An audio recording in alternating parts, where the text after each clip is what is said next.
trabalhar um pouco essa questão da graça do Antigo Testamento. Mas é raro o momento onde, num retiro de jovens, nós paramos de fato para meditar com os jovens sobre esse assunto. E só o tema em si já nos faz pensar: por que não escolheram a graça e o Novo Testamento? Não é verdade? Por que será? Você tem alguma opinião? Por que será que não escolheram, né, Pedro? Por que vocês decidiram escolher a graça e o Antigo Testamento e não a graça e o Novo Testamento? Parece um pouco óbvio, não é verdade? A relação entre o Novo Testamento e a graça. Mas eu tenho certeza que eles escolheram o Antigo Testamento porque na cabeça das pessoas isso não parece tão óbvio, o Antigo Testamento ser relacionado com a graça, não é verdade? Então a gente vê no Novo Testamento pregações sobre a graça de Deus, estudos sobre a graça de Deus, em sua maioria estão concentrados no Novo Testamento. Vocês concordam comigo? Na igreja onde vocês ouvem as mensagens, na maioria das vezes a gente ouve falar muito sobre a graça baseado nos textos do Novo Testamento. Quer ver? Efésios 2:8. Quem sabe de qual?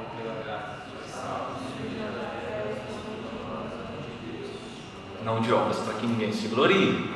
Então no Novo Testamento a gente tem uma conexão, um aumento desse assunto, vamos por assim dizer, e por isso a gente ouve muito falar sobre a graça de Deus no Novo Testamento.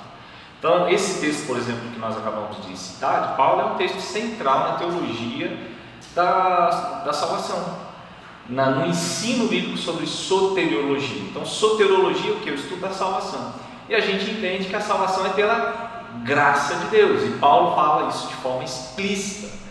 Mas por talvez não estar tão explícito no Antigo Testamento, a gente tem alguma dificuldade de entender, de compreender a graça no Antigo Testamento. Então, por isso, só o fato deles escolherem esse tema já ensina para a gente que é um tema onde as pessoas têm de fato dificuldade de compreensão e de apreensão, como a gente até ouviu hoje, da presença da graça de Deus no Antigo Testamento. Então, o nosso tempo aqui, gente, é bem curto, tá? Então a gente tem 1 hora e até 4 horas, mais ou menos, para falar de um tema que é muito extenso. Então não dá para a gente entrar em todos os detalhes, tá bom?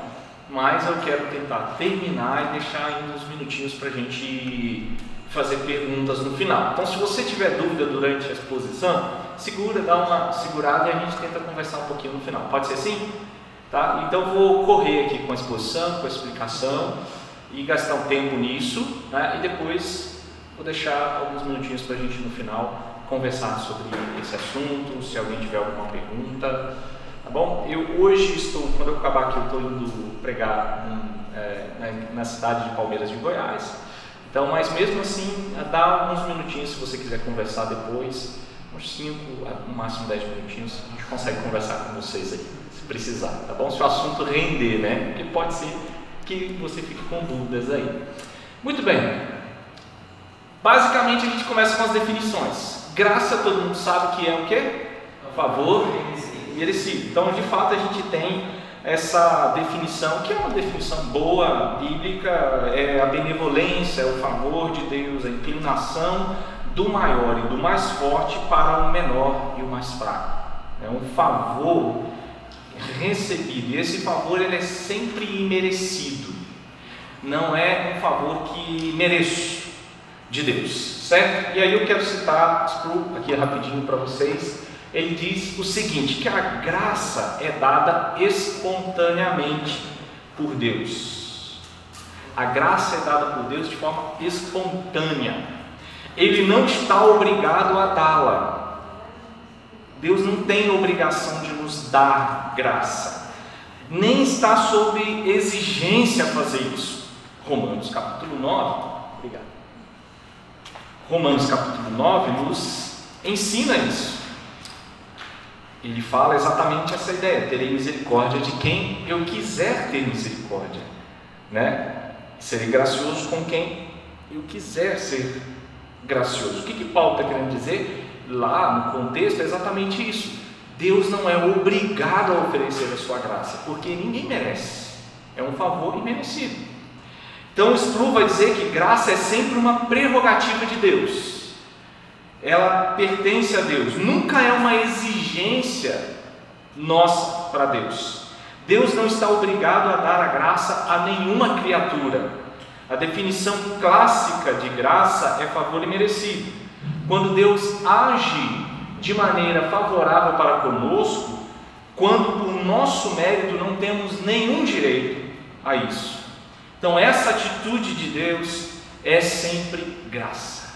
Ou seja, Deus, Ele estende o seu favor sobre a minha vida, a sua graça sobre a minha vida, sem eu ter nenhum mérito, nenhum direito a isso. Mas Deus faz isso por vontade própria, espontaneamente, simplesmente graça.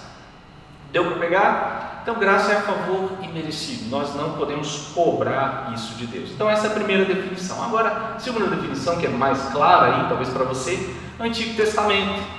Nós estamos falando da graça no Antigo Testamento. O que é o Antigo Testamento? Muitas vezes as pessoas acham Antigo Testamento porque é antigo, né? Sim, não tem muito mais valor para nós, mas não é isso. Na realidade, claro que o antigo tem a ver com aquilo que veio antes do novo, que tem a ver com a nova aliança, a antiga aliança, né, que a Bíblia cita.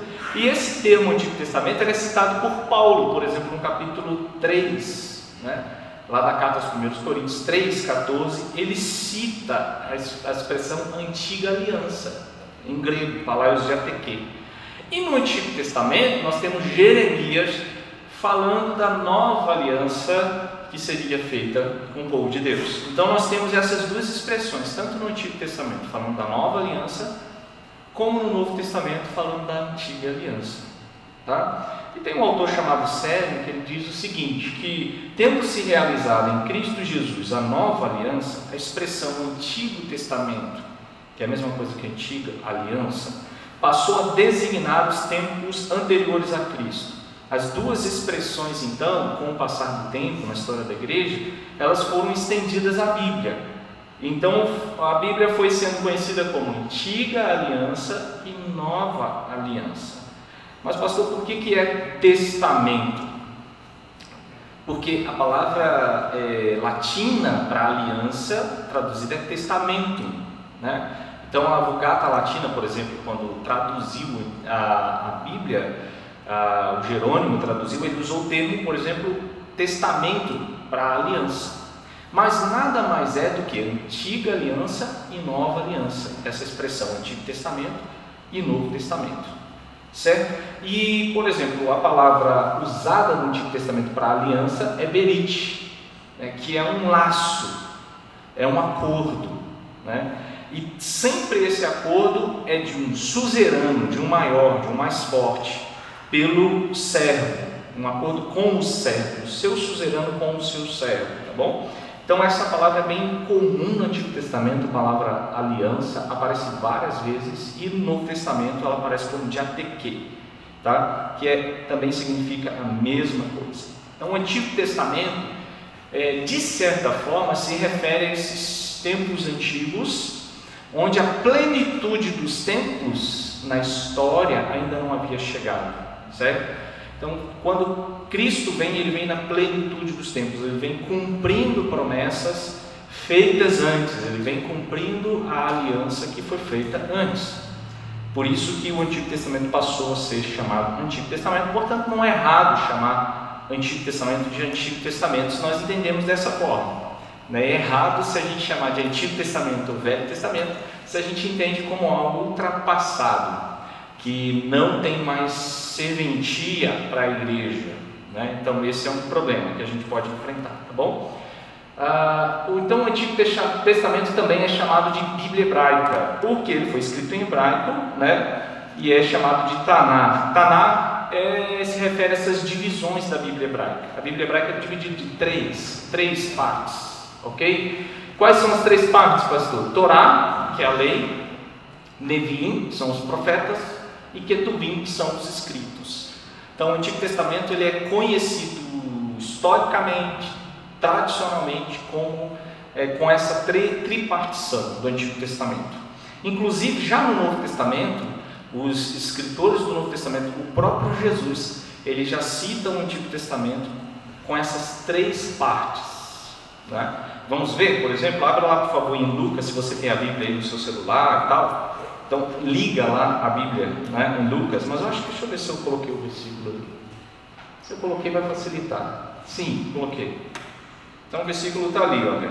Se você não tem a sua Bíblia aí no celular, alguma coisa nesse sentido, mas diz ali o seguinte: Jesus está com os discípulos, ele encontra com os discípulos depois da ressurreição. Jesus já ressuscitou. Deixa eu só abrir a minha aqui também. Vou abrir aqui, a escrita aqui é melhor. Papel.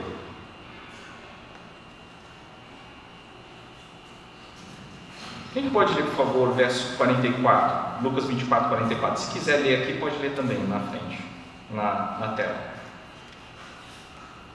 Em seguida disse: enquanto ainda estava com vocês, eu lhes falei que devia se cumprir tudo que a lei de Moisés, os profetas e os salmos diziam a meu respeito. Ok, então Jesus, ele cita o Antigo Testamento como, olha, são essas palavras que eu vos falei, né? Na minha versão está assim: estando eu convosco, eu disse para você que tinha que se cumprir aquilo que está escrito sobre mim. Onde? No Antigo Testamento. O que é o Antigo Testamento? A lei, os salmos e os profetas. Então é a tripartição do Antigo Testamento. Em outras palavras, Jesus está falando de todo o Antigo Testamento, porque era bem comum eles se referirem aos salmos como uma parte do Antigo Testamento, ou seja, dos escritos. Os salmos eram o maior livro dos escritos, né, na Bíblia hebraica. Então, muitas vezes, quando eles queriam se referir a essa parte do Antigo Testamento, eles falavam sobre os salmos. Então, Jesus está dizendo o seguinte: olha, tudo que está escrito ao meu respeito, na lei, nos salmos, nos profetas, ou seja, no Antigo Testamento, tinha que se cumprir agora, nesse tempo, tá? Então, o próprio Jesus, ele trata o Antigo Testamento com essa tripartição, mas ele também fala uma coisa interessante, que é importante para aquilo que a gente está tratando aqui, que o Antigo Testamento, a lei, os salmos, os profetas, fala sobre Cristo. O Antigo Testamento trata sobre Jesus, tá? Então isso já nos ajuda a compreender que se Cristo é a expressão da graça de Deus, o Antigo Testamento já trata da graça, certo? O Antigo Testamento já fala do Cristo, já fala da graça oferecida por Deus, o favor imerecido por meio de Cristo, tá bom? Então essa é só a definição para a gente pensar um pouquinho. Agora, tem uma questão que é fundamental, que é a relação entre Antigo e Novo Testamento. Então esse é um problema, vamos dizer por assim, né? Uma questão complicada na igreja, na teologia, opiniões diversas, né? Aquilo que nós chamamos de continuidade e descontinuidade.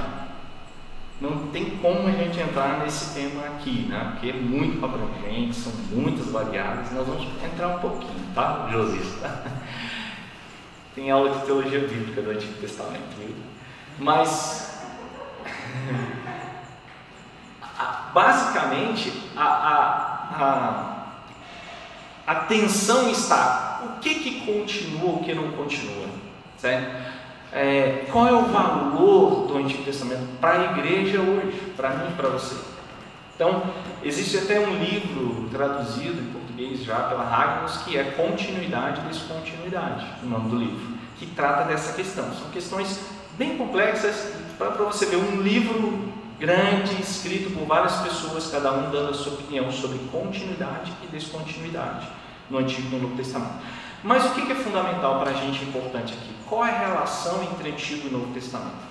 Isso tem a ver com a nossa visão acerca da graça. Por isso que eu estou entrando nesse assunto. Tem tudo a ver. Por quê? há um perigo. Qual que é o perigo? De uma divisão extrema entre o Antigo e o Novo Testamento. O Pedro chegou a citar a questão do liberalismo teológico aqui, né? Que ele falou que arrasou várias igrejas, e isso é verdade mesmo. O liberalismo tira a fé, né? Na realidade, o liberal ele não crê, e ele começa a dissecar a Bíblia. Uma das marcas do liberalismo teológico é isso: eles vão dissecando a Bíblia, eles não compreendem a Bíblia mais como uma unidade, mas com várias partezinhas diferentes, escritas em épocas diferentes, e que não são infalíveis. Na realidade, é mais uma história da religião, como qualquer outra religião que tem a sua história. Não é revelação de Deus, não é inspiração, né? E esse é um problema sério. Mas o perigo que a gente tem é de uma divisão extrema. Qual que é o perigo? Antigo Testamento é para aquela época, para o povo de Israel e assim por diante. Novo Testamento é para a nossa época, para a igreja e assim por diante. Essa divisão a gente tem que ter muito cuidado com ela. Por quê? Porque ela pode levar a gente a tratar, por exemplo, como se fossem dois deuses diferentes. Não é? E isso aconteceu na história da igreja. Aconteceu na história da igreja, não é uma coisa que estou criando aqui. Por exemplo, uma enquete pode ajudar a gente a pensar um pouco sobre o tema graça, inclusive em relação a graça e lei, porque um dos grandes problemas é isso no Antigo Testamento: se tem lei, como é que é graça, como é que é isso? Essa relação entre graça e lei. E há uma certa confusão. Por exemplo, eu fiz uma enquete essa semana aí no Instagram, no Facebook, não sei se quem está aqui respondeu, né? Se alguém viu por aí, se respondeu. Mas a pergunta foi o seguinte: a enquete 1. Pergunta 1. No Antigo Testamento foi o tempo da lei, e a partir do Novo Testamento estamos no tempo da graça. Certo? Sim ou não? Se você fosse responder essa pergunta. No Antigo Testamento estávamos no tempo da lei e assim por diante. No Novo Testamento, a partir do Novo Testamento, estamos no tempo da graça. Sim ou não? A gente pode dizer sim para a resposta ou não. Pessoas ficaram em dúvida. Alguns disseram sim, outros disseram não. Já é um sinal de que tem visões diferentes e tem uma certa confusão com relação a isso, certo? E aí, qual que foi o resultado? No Instagram, 50% disseram sim, 50% disseram não. 50%, gente. Eu fui esperando, não estava ganhando, depois o sim foi crescendo. E aí chegou 68 pessoas votaram sim, 68 pessoas votaram não. Número grande, né? Eu não tenho muitos seguidores lá, número grande, foram 130 pessoas mais ou menos que votaram. Então, olha só a dúvida, certo? Agora, o que me chamou mais a atenção é a segunda pesquisa que eu fiz, a enquete que eu fiz, que é uma enquete mais direta, sobre um assunto mais específico. Por quê? Porque essa abrange muito. Essa pergunta aí abrange bastante. No Antigo Testamento foi o tempo da lei, e a partir do Novo Testamento foi o tempo da graça. Alguns disseram para mim: pastor, depende, eu fiquei em dúvida por causa disso. Alguns responderam sim e não, né? Era o tempo da lei no Antigo Testamento, e no Novo Testamento realmente a graça veio por meio de Jesus, mas não é totalmente sim e não é totalmente não, né? Então foi uma pergunta mais abrangente. A segunda pergunta foi essa aí: no Antigo Testamento a salvação era pela obediência à lei, e a partir da vinda de Jesus é pela graça? Agora, uma pergunta mais específica sobre salvação. Então, no Antigo Testamento a pergunta é: a salvação foi pela obediência à lei? E no Novo Testamento, pela obediência, pela graça? Qual que foi o resultado? Instagram, 32% no Instagram, do lado aqui no Instagram, disseram sim. No Antigo Testamento a salvação era pela obediência à lei, certo? E só a partir do Novo Testamento que a salvação é pela graça. 32% disseram sim e 68% disse não. Tá? No Facebook, que é o de lá no Facebook, 61% disse sim. No Antigo Testamento a salvação era pela obediência à lei, e no Novo Testamento, a partir da vida de Jesus, a salvação era pela graça. E aí, o que vocês me dizem desse resultado? Que os jovens estão sabendo mais. Ele fez com isso, ela tem mais.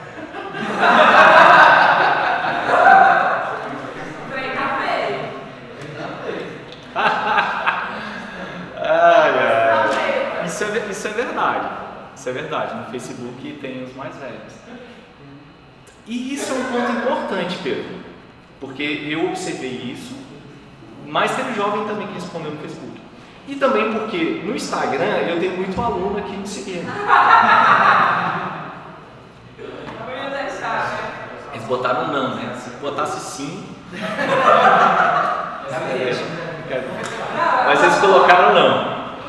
Mas no Instagram eu tenho pastores, muitos alunos seguindo tal, ali, que viram e responderam. Mas eu não fiquei lá olhando, vendo quem respondeu o que não. Tá? Eu não consegui acompanhar e nem fiquei julgando. Mas foi um impacto para mim. Foi um impacto. Por que talvez a geração um pouco mais velha tem mais dificuldade de compreender a graça no Antigo Testamento? Que tipo de teologia a geração passada, talvez de 30 anos ou 20 anos atrás, ou 30, foi ensinada? Foi com base em qual teologia? E aí, esse é uma questão que eu não posso nem entrar muito aqui, porque dá polêmica mesmo. Dá polêmica, está sendo gravado. Mas deixa eu dizer para vocês, uma pessoa, amigo, né, ele mandou uma mensagem assim: eu respondi sim, que no Antigo Testamento, deixa eu até ler a mensagem dele aqui, mas não vou mostrar para vocês quem é, você acha que vocês não conhecem, e é de uma geração que não é dessa geração, deve ter 40 e poucos anos, no máximo 50, filho de pastor, criado na ICEB também, né?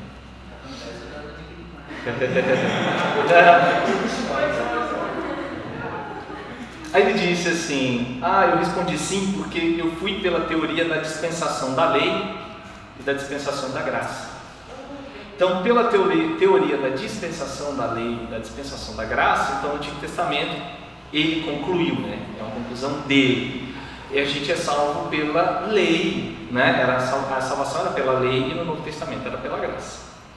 Então, já dá para a gente pensar que se uma teologia, igual a teologia da dispensação, das dispensações, né, dispensacionalista, ela é ensinada, repartindo um pouco a Bíblia, se ela não for bem trabalhada, porque eu conheço dispensacionalistas que não creem que no Antigo Testamento a salvação era pela lei.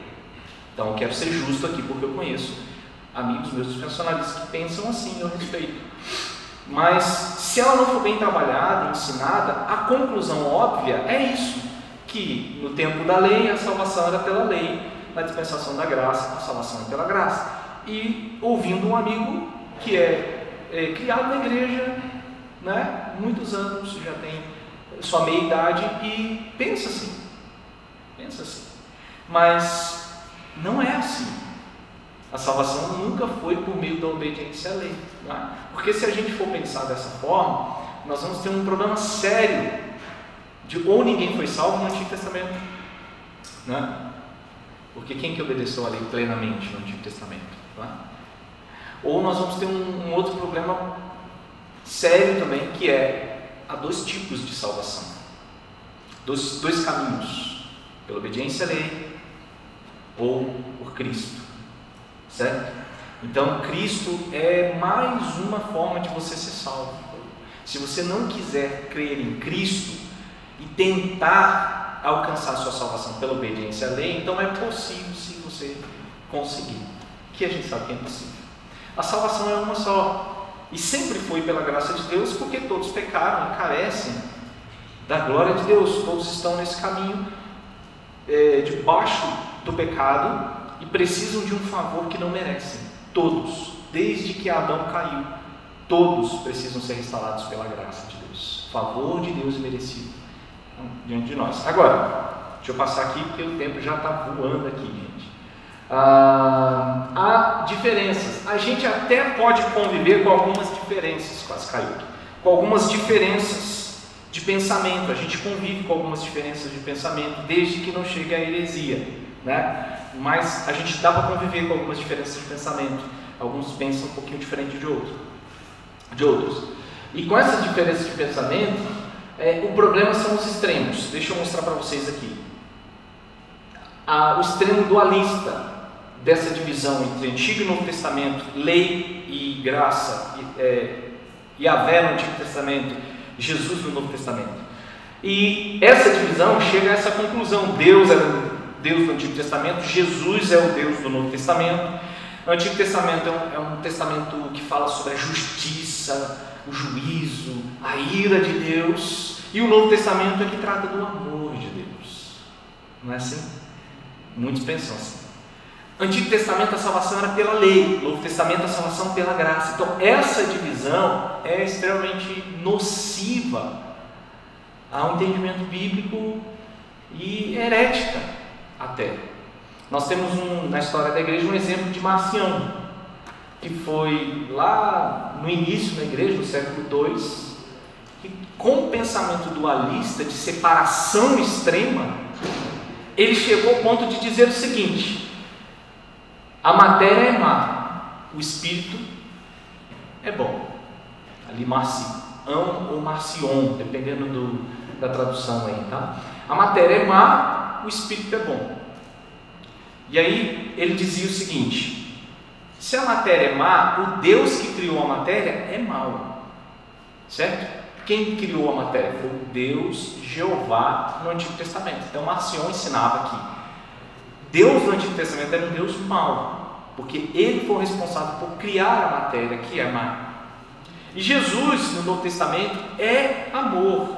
Então Jesus é um Deus bom. Só que ele tinha que defender que Jesus ele não se tornou carne, porque já que a matéria é má, então Jesus não se tornou carne. Jesus ele teve uma corporeidade aparente, dizia Marcion. Ou seja, ele aparentemente se tornou matéria, mas não era matéria, certo? E a conclusão óbvia desse pensamento dualista é o seguinte: o Antigo Testamento não deve ser aceito, porque fala de um Deus mau que criou a matéria, e esse Deus não é um Deus verdadeiro, Deus de amor. O Novo Testamento deve ser aceito. Então Marcion foi o primeiro, talvez, que fez essa grande separação na história da igreja, veja, bem lá no início, né? Entre Antigo Testamento e Novo Testamento, tá? Então ele dizia que ele odiava a Bíblia hebraica, que era o Antigo Testamento, porque o Deus da Bíblia hebraica era um Deus mau. Então Marcion não conseguiu enxergar a graça de Deus no Antigo Testamento. Então nós corremos esse risco hoje também. Várias seitas, várias igrejas surgem pregando isso, né? Que o Antigo Testamento não é a palavra de Deus para nós, que nós temos o Novo Testamento, que é a palavra de Deus. Tá bom? Então eu quero só lembrar disso, conciliar a relação de uma forma equilibrada entre o Antigo e Novo Testamento. Porque, claro, a gente não faz sacrifício hoje, a gente não tem sacerdotes, certo? E várias outras questões que realmente são leis que foram cumpridas em Jesus, ok? Então Jesus é o nosso sacrifício, Jesus é o nosso sacerdote, portanto nós não precisamos de oferecer novamente. Hebreus trata sobre isso, né? E diz que essas coisas são sombras que foram indo embora, mas não significa que não há a graça de Deus lá no Antigo Testamento. Então essas visões distorcidas, pelo menos essas duas aí, como antinomismo, que é a negação da lei, tá? Em função da graça, né? Então é um extremo, você nega a lei em função da graça, ou seja, lei e graça são opostas, e a Bíblia ensina que não são, elas estão juntas. A lei é a expressão da graça de Deus. Porque um povo perdido, quando ela recebe a revelação esse povo recebe a revelação da lei de Deus, ele está recebendo um favor imerecido, porque Deus se revela na lei. Então a lei, expressão da graça de Deus. A lei foi dada como expressão da graça de Deus. E o legalismo, que é enfatizar a lei em detrimento da graça, que é um problema sério. Inclusive Jesus combate isso nos fariseus do Novo Testamento, que era um problema seríssimo. Tá bom? Deixa eu correr. Então, o que é importante para a gente entender a questão da graça? A unidade da Bíblia. A Bíblia é um só livro. A teologia bíblica colabora com isso, o estudo da teologia bíblica, para termos uma visão unificada. E hoje de manhã o pastor Éder falou ali, eu ouvi a mensagem dele, falou sobre isso. Que nós fazemos parte, exatamente o que eu preguei ontem à noite, a gente falou sobre isso, sobre a origem. Nós fazemos parte de uma grande história. E é a história da redenção que Deus está escrevendo. Então a Bíblia, ela não é desconectada, como se fossem histórias diferentes. Então exatamente o que o pastor Heber falou hoje de manhã serve já de introdução para isso aqui. Essa ideia de que é uma grande história que Deus está escrevendo. Criação, queda, redenção, consumação. E nessa grande história nós fazemos parte dela. E é o mesmo Deus no Antigo Testamento, é o mesmo Deus no Novo Testamento. Então parece até estranho ter que dizer isso, mas é verdade. O Deus do Antigo Testamento, ele tem os mesmos atributos do Deus do Novo Testamento. Não é um outro Deus que de repente decidiu ficar bonzinho e decidiu falar assim: eu cansei de perder a cabeça com esse povo aqui, agora eu vou ser gracioso, amoroso, para ver se vai dar certo. Não é assim, né? O mesmo Deus do Antigo Testamento é o mesmo Deus do Novo Testamento. Então, ver a Bíblia como uma grande história que Deus está escrevendo, e essa história permeada da graça de Deus do início ao fim, é importante. Quando eu entendo isso, eu entendo bem melhor que a graça de Deus está presente em todos os livros bíblicos. Nós podemos enxergar ali a graça, o favor merecido de Deus para com o seu povo. Joia até aqui? Tranquilos? Já é demais. Então vamos caminhar aqui para os últimos minutos e depois nós vamos ter tempo de perguntas e respostas. Então, meus irmãos, o Evangelho não é só dizer Jesus Cristo veio, morreu e ressuscitou ao terceiro dia e voltará para nos buscar. Aquele que crê será salvo, quem não crê será condenado.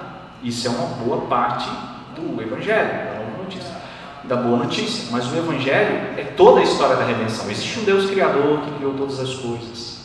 Esse Deus criou todas as coisas para o louvor da sua glória, porém o homem caiu, pecou, se afastou de Deus, e como consequência toda a humanidade já nasce pecadora. Portanto, todos se extraviaram, todos estão perdidos e carecem da glória de Deus.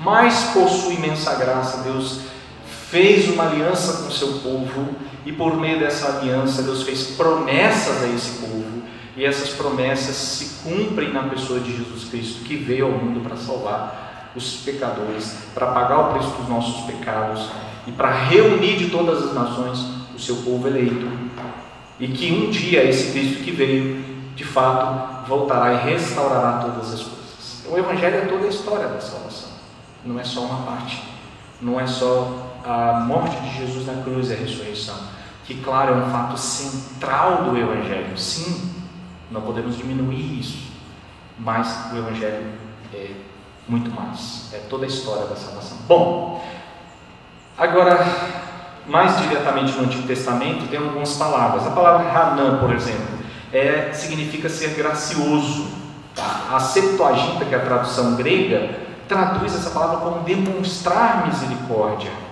Tá? E pode também significar, num outro grau do verbo hebraico, suplicar, rogar. Tá? Então, quando alguém no Antigo Testamento aparece alguém dizendo que suplicou, que rogou a Deus, é alguém que entende que esse Deus é gracioso para ouvi-lo, certo? Porque a palavra súplica está embutida nela a questão da graça de Deus. Quando eu suplico a esse Rei dos Reis, a esse Senhor, que se Ele quiser pode me fulminar, e eu suplico por misericórdia, eu estou entendendo que é possível que esse Deus estenda o seu favor a mim. Então esse Deus já era conhecido no Antigo Testamento como um Deus que atende por graça a súplica dos santos. Entende? Então o Antigo Testamento não é desse Deus que vem para destruir todas as nações e tal. Não. Claro que tem o julgamento de Deus, mas é um Deus que tem compaixão do seu povo, daqueles que se voltam para Ele, certo? Então nós temos essa palavra bem presente no Antigo Testamento. Inclusive, por exemplo, Jó fala para os seus amigos o seguinte: compadecei-vos de mim, meus amigos, compadecei-vos de mim, tenham piedade, tenham graça de mim, essa é a ideia, tenham misericórdia de mim. E a maioria dos usos no Antigo Testamento tem Deus, Yahvé, como o sujeito desse verbo. Por exemplo, quando no Salmo 19 vezes as súplicas nos Salmos, tem misericórdia de mim, que é bem presente, o salmista está pedindo para esse Deus, que é cheio de misericórdia, compassivo. Salmo 25, na solidão o salmista: Senhor, compadece-te de mim. Ele usa essa palavra que tem a ver com graça, com favor. Na angústia, no Salmo 31:9, ele diz: compadece-te de mim, Senhor. E no Salmo 51, Davi, você lembra o Salmo 51? Quem que lembra aqui do Salmo 51? Lembra? Davi escreve uma oração em arrependimento por causa do pecado que ele cometeu com a Batseba, e temos lá matar Urias, e Natan confronta Davi como rei se arrepende. E nesse Salmo 51 ele usa essa mesma palavra dizendo: Senhor, compadece-te de mim. É uma súplica de alguém que entende que não merece perdão, que não é digno de nada, mas ele dirige essa súplica entendendo que esse Deus é gracioso. Então, talvez as pessoas falem: mas será que as pessoas no Antigo Testamento tinham a ideia de que Deus era gracioso? Porque Deus parecia ser tão rígido. Tinham. Eles sabiam que esse Deus é gracioso. Eles mesmo oram pedindo: Deus, tem misericórdia de mim. E nesse último pedido de Davi, aqui nesse caso do Salmo 51, é um pedido ligado ao perdão. Ou seja, o perdão oferecido por Deus era pela graça. Graça. Então, como alguém era perdoado no Antigo Testamento? Perdoado pela graça de Deus. Graça de Deus. Assim como no Novo Testamento, não mudou nada. Certo? Pela graça de Deus. Então, Deus estende a sua graça. Davi compreende isso e ora nesse sentido. Passando aqui, desculpa aí, vamos lá, por causa do tempo. Outra palavra é ren, que significa favor, também pode ser traduzido como graça. Aparece 70 vezes no Antigo Testamento, mais ou menos. 69, 70. 43 vezes essa palavra significa achar favor diante de. E muitas vezes é diante de Deus. Tá? E 7 vezes como dar, uma dádiva. Uma dádiva. Certo?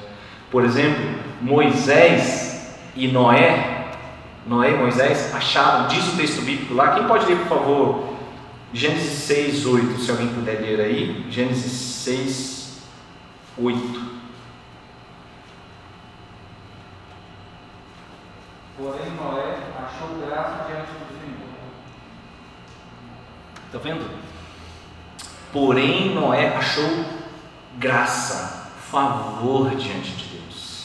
Às vezes a gente lê o texto bíblico e fala: Noé era um homem justo, era um homem bom, andava com Deus, por isso Deus decide salvar Noé. Mas o texto vai dizer que mesmo sendo um homem justo e bom, se Deus fosse levar em conta a sua lei, Noé não seria salvo. Mesmo sendo um homem justo e bom, ele era justo e bom porque a graça de Deus estava com ele. Noé achou graça, favor diante de Deus. Então é uma expressão como de um servo que chega diante de um rei e suplica ao rei por um favor, uma graça que ele sabe que ele não merece. Muitas vezes ele está ali por um crime que ele cometeu diante do rei e ele está pedindo um favor, uma graça do rei. Então Noé achou graça diante de Deus. Então Deus fez com que José achasse favor perante o carcereiro. Então essa palavra vai aparecendo várias vezes. Israel achasse favor diante dos egípcios. Moisés, ele chega a orar, olha que oração de Moisés. Moisés estava tão aflito no deserto com aquele povo, que ele ora assim: mata-me, Senhor, se eu tenho achado favor diante dos teus olhos. Me mata. Se eu me matar, vai ser um favor, uma graça, porque eu não suporto mais esse contexto aqui. Se a gente for falar, é muita coisa. Zacarias 12:10, olha o que o texto diz: e sobre a casa de Davi e sobre os habitantes de Jerusalém derramarei o espírito da graça, a mesma palavra, e de súplicas, é uma palavra derivada de graça. Então tem um jogo de palavras aqui no Antigo Testamento. Olharão para aquele que transpassaram, pranteá-lo-ão como quem planteia por um unigênito, e chorarão por ele como se chora amargamente pelo primogênito. Eu terei graça do meu povo naqueles dias.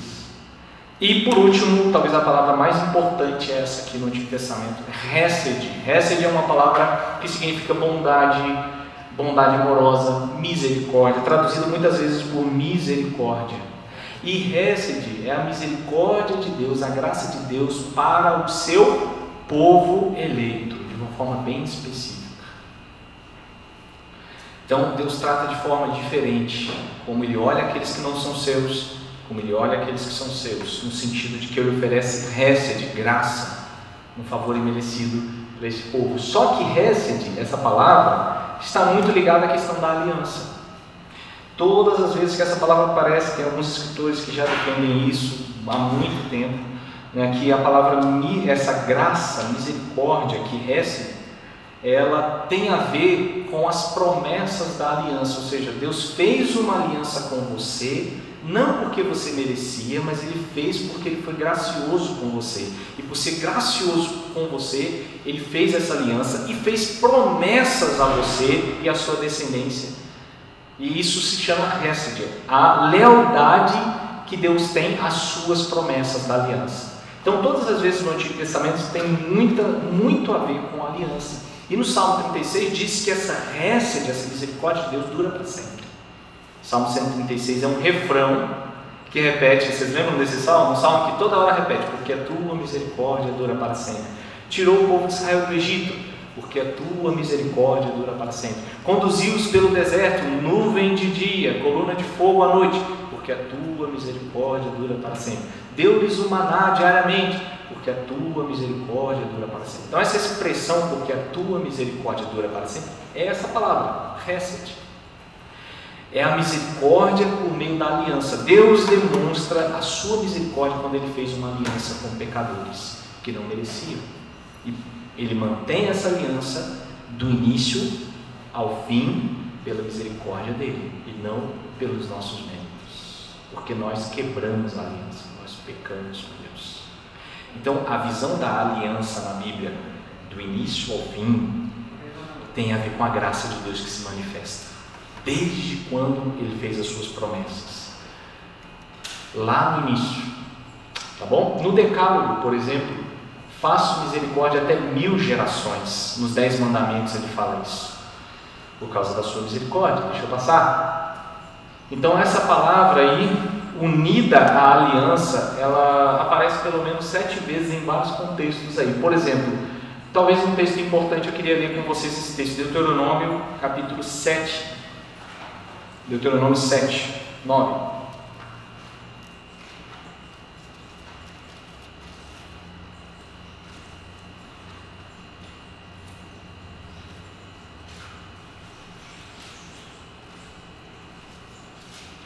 Pode ler o 9 e o 12, quem puder ler, por favor.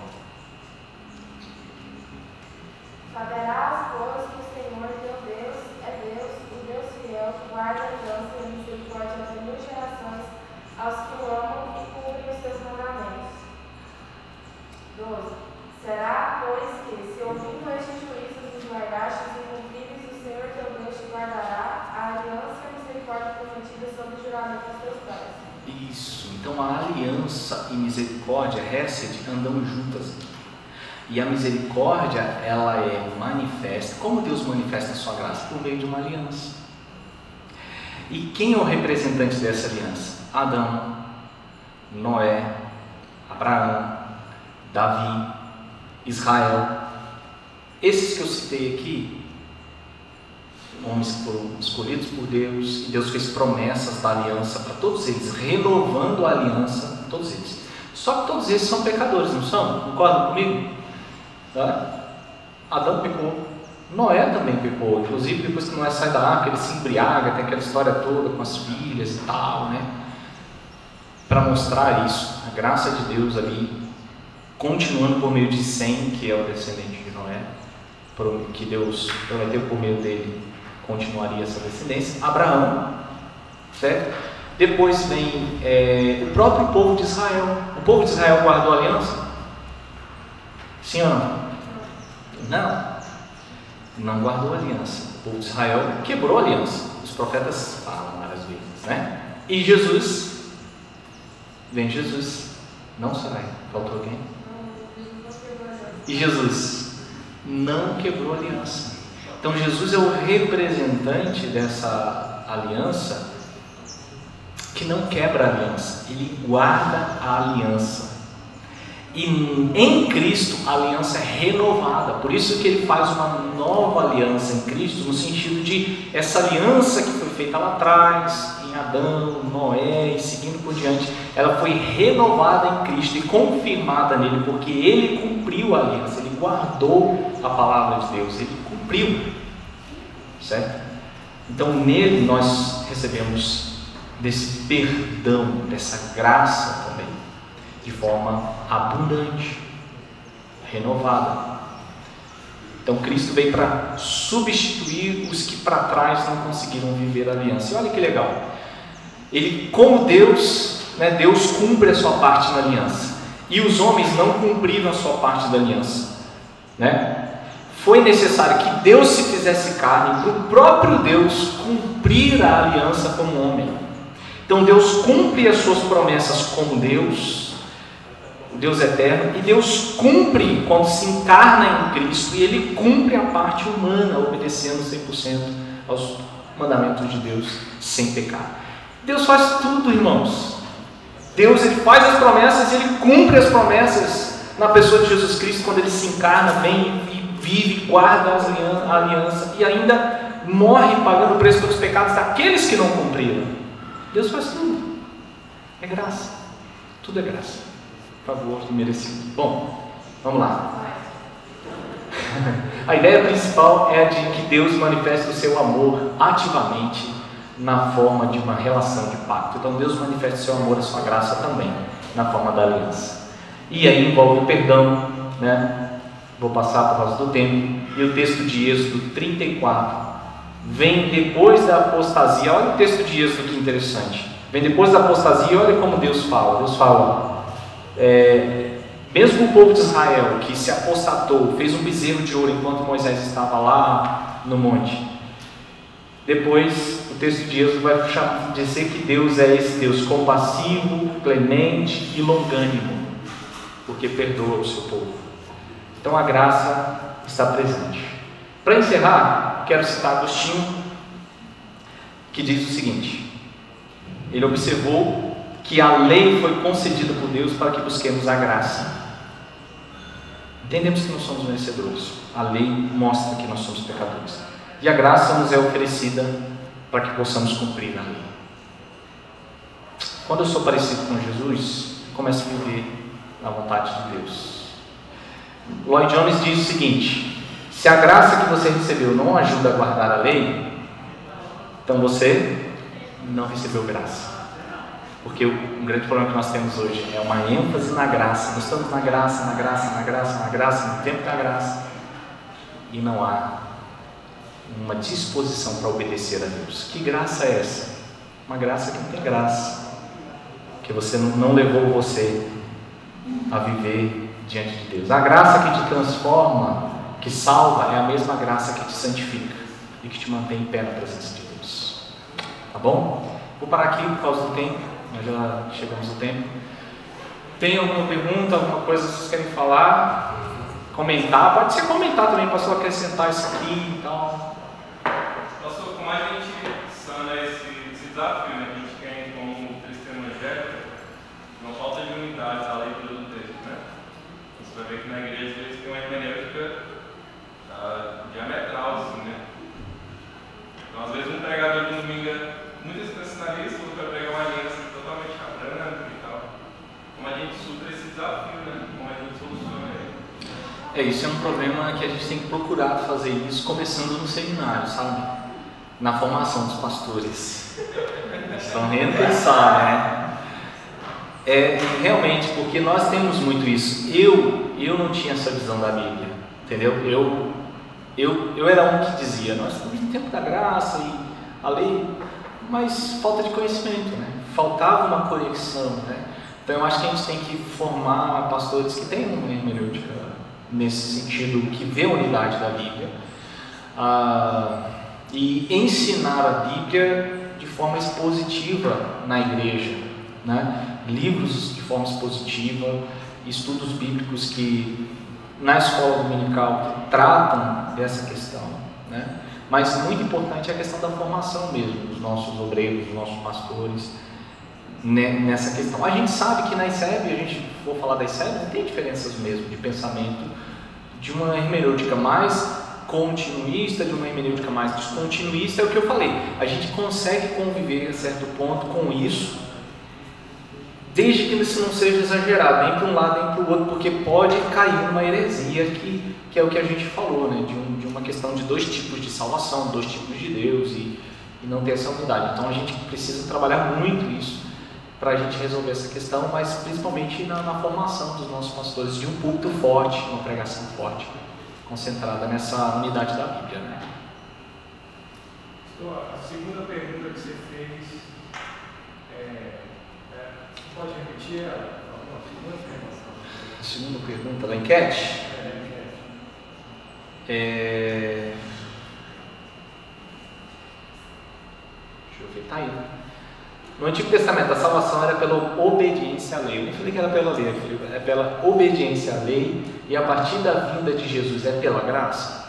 Não, bota o resultado aí. A minha fala aqui, na verdade, não é nem... que eu gostaria de ouvir mais do Senhor quanto a isso, porque o cara que responde sim, ele talvez tenha um entendimento de que Jesus Cristo veio e agora parou do jeito que era e agora todo mundo está sendo salvo por Jesus Cristo. Então ele limita a obra de Jesus Cristo a partir do nascimento de Cristo ali numa questão temporal mesmo. Então eu queria ouvir mais do Senhor sobre isso. Até gostaria de falar, mas eu prefiro ouvir o Senhor nesse momento. Isso é interessante. Não, você pode falar também. Mas isso é interessante porque, assim, às vezes as pessoas...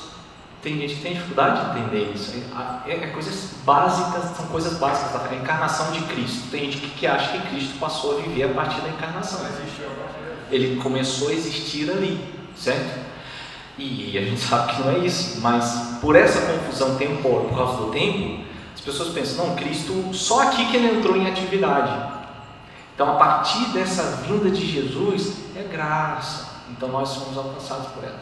Mas, na realidade, Paulo mesmo, no Novo Testamento, vai dizer, e o autor aos Hebreus fala isso também, vou procurar o texto aqui para falar de cabeça, mas, basicamente, ele diz que todas as coisas foram criadas por meio dele e para ele. Então, qual que é a ideia? Quando a gente pensa de que Jesus ele veio no tempo aqui e tal, e daqui para lá continua, a gente está anulando tudo que foi feito para trás por meio de Cristo. É como se a gente dissesse assim, o Evangelho é uma segunda solução de Deus. Como não deu certo lá no passado, a lei, então o homem não conseguiu por si mesmo, Deus decidiu mandar Jesus. Mas não é, na realidade, a redenção em Cristo já era uma disposição prévia para criar. Deus criou todas as coisas para que elas fossem redimidas em Cristo.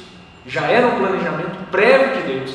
Criar todas as coisas para que elas fossem redimidas em Cristo, para que Cristo fosse glorificado em todas as coisas. Por isso que porque dele, por meio dele, para ele são todas as coisas.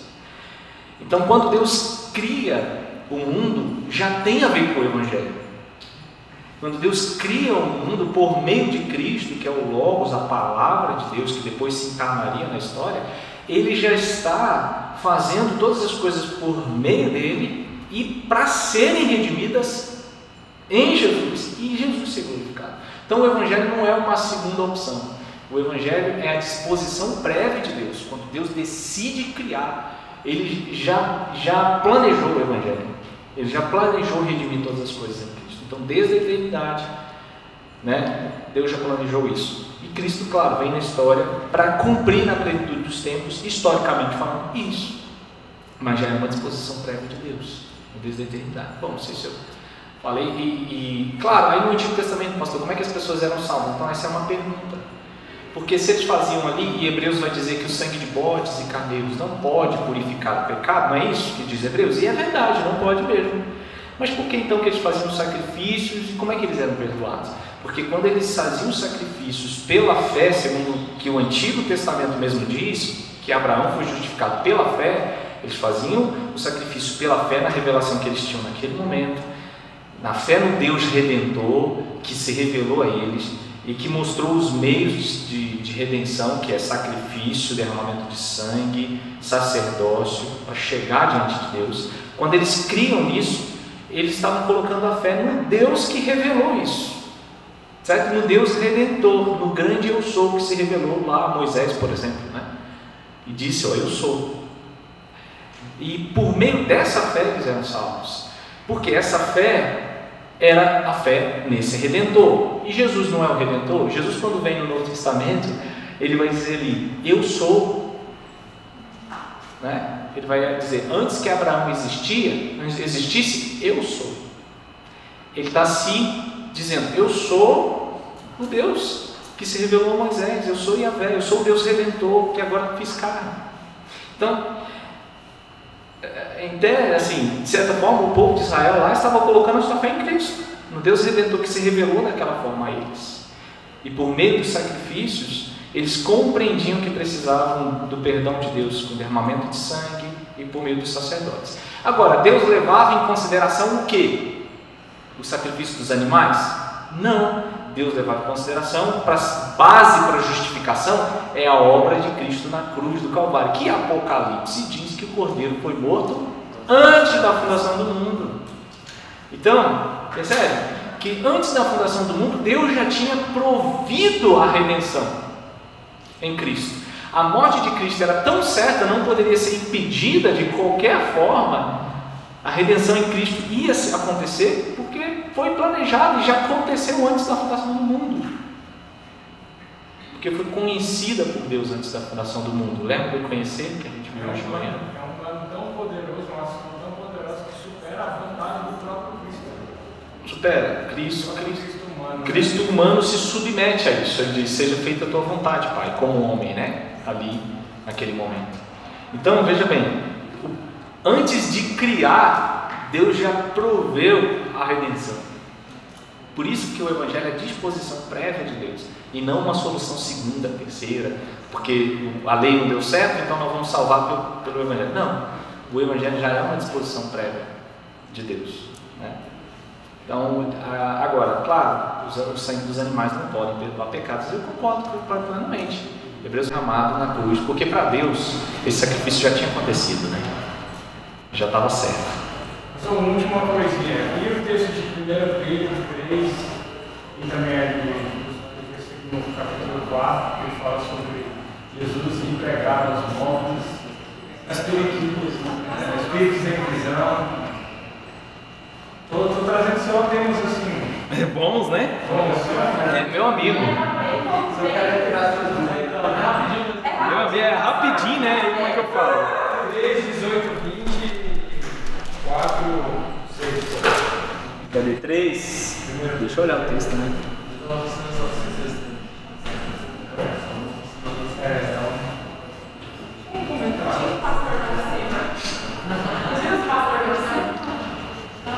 Assim, são os espíritos em prisão no dia de Noé, né? Por exemplo, ele fala assim no texto, só vocês saberem, pois também Cristo morreu uma única vez pelos pecados, o justo pelos injustos, para conduzir-vos a Deus, morto sim na carne, mas vivificado no espírito, no qual também o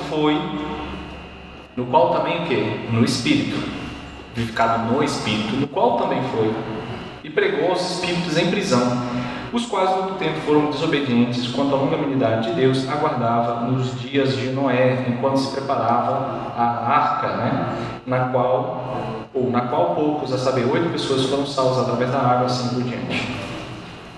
Então isso aqui é mais uma comprovação disso. O 4:6 diz, porque por isso foi pregado o Evangelho também aos mortos, para que na verdade fossem julgados segundo os nomes da carne, Isso. mas viver segundo o Deus. Isso.